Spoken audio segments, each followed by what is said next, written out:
Hey everyone! So today I wanted to talk about really awesome game. If you've been following me on social media, you'll know which game I'm talking about. It is Yonder, the Cloud Catcher Chronicles for the Nintendo Switch. Um, I absolutely fell in love with this game. It is very, very um, pretty to play. The art style is awesome. It's very bright, it's very colorful. My daughters love it. There's no combat, so it's really relaxing. The main gameplay style is it's a mix between like Legend of Zelda minus combat and Harvest Moon or Animal Crossing. Um, the main aspect of the game is crafting and trading, and then just progressing the gameplay along to fix this machine called the Cloud Catcher and remove all evidence of this crazy purple mist type stuff called the Murk from the land of Gemea. It's fun. The crafting in this game is very immersive.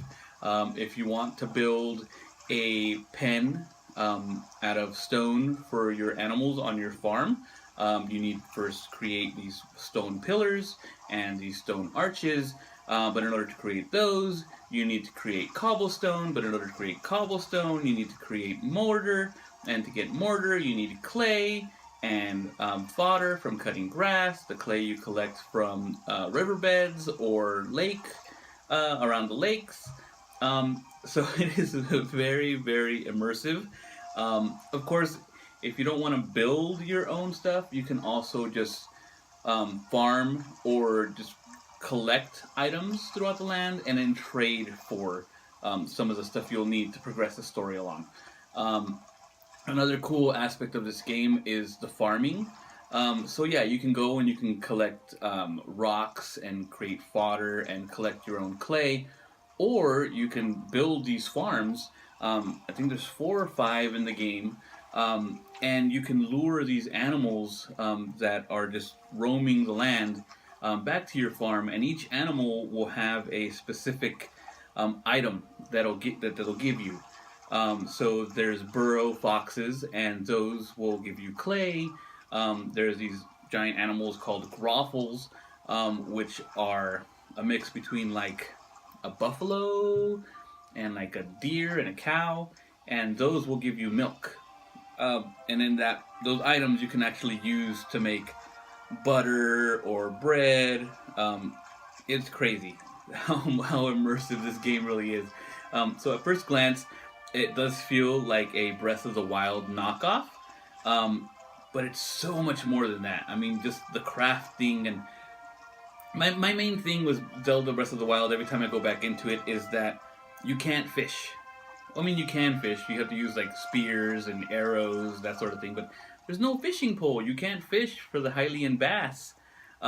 In this game, you can get a fishing pole. You can progress the story along and get it through a quest, or you can trade for one. And pretty much any body of water you come across, you can fish in. So you can fish in the ocean, you can fish in a river, you can fish in a puddle. And the game itself also has a journal, and every fish or animal that inhabits the land, you can actually, it's like an encyclopedia or like a Pokedex, and it'll write down what this animal is and a description of it, and pretty much you have to catch them all. So it is really fun. So if you like Pokemon, or if you like Zelda or Harvest Moon or Animal Crossing, you should definitely check out Yonder, the Cloud Catcher Chronicles on the Nintendo Switch. It's also available on Steam and PS4, and it will be getting a physical release through Signature Edition Games for the Nintendo Switch. Definitely check it out. I love it. I haven't been able to put it down since I got it. So I did complete it already. I beat the main story. I pretty much am done with all the quests. I have completed it at a 95%, but there's still so much more to do. I'm still going back and fixing up my farm. So I have just like regular wooden pens for these animals, but you can actually decorate it a lot more, to where you can get stone pens, which those are a lot harder to build. And you can find decorations. I mean, you can purchase decorations through different vendors and traders throughout the land. So it's really fun. It's really immersive. The kids will enjoy it just because there's no combat. You just explore, and the world is really big to explore in. There is a day and night cycle, and seasons as well. And certain quests will only be activated during a certain season. So, and Easter eggs. Oh my goodness, there's so many Easter eggs. If you're a Rick and Morty fan, you should pick this up. There is a Rick and Morty Easter egg. There is just so much packed into this game. It is a blast to play. Even if you just you want to relax a little bit, don't really feel like playing anything, you just turn this on. Like, I don't know how many day and night cycles this thing has cycled through already. But yeah, definitely check out Yonder, the Cloud Catcher Chronicles.